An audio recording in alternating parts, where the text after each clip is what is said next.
Зуны тэргүүн сарын шинийн 3-ны бэлэгцэн өдөр Дорнод нутгийн зон олон аймгийн дахилгад хан улаа хүндэтгэн тахилаа.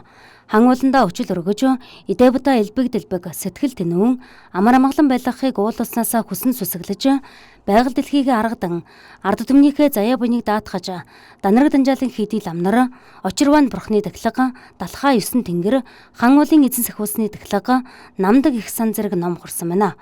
Түүнчлэн Хэрлэнгийн Бариа чуулгын 21 уртын дуучин Аядууга өргөж, Хөгжимт драмын театрын уран бүтээчлийн тоглолт болон аймгийн алдар золтой хүчит 32 бүхийн барилдаан их насны мордын уралдаан зохион байгууллаа.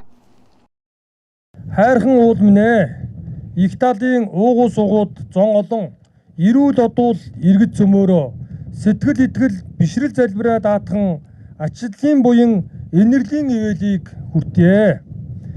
Зон олны минь заяа буян цог хиймрийг тэгштгэн бадраач хур бороог цагийн аясаар хайрлаж, үлэн зудыг өнөд толтгож, буянт малын өгөөч гიშгийг аривтгаж, буурал дээдсийн бөөрийг баттгаж, эмгэг өвчин элдв дотор гай зовлон гамшиг аюулаас авран ивэрхийн сацуу төрийн үйл өөдрөг сайн түмний сэтгэл амгалан байхын өчлөөн өчөж цацлаан өргөж айл өрх иргэн бүхэнд эрүүл энхийн жаргал хурж амьдрал ахуй ажил үүс өндөд мандахын ерөөл оршоон эцэг тэнгэр этүүгэн ихэд бишрэн мөргөё. Хурээ!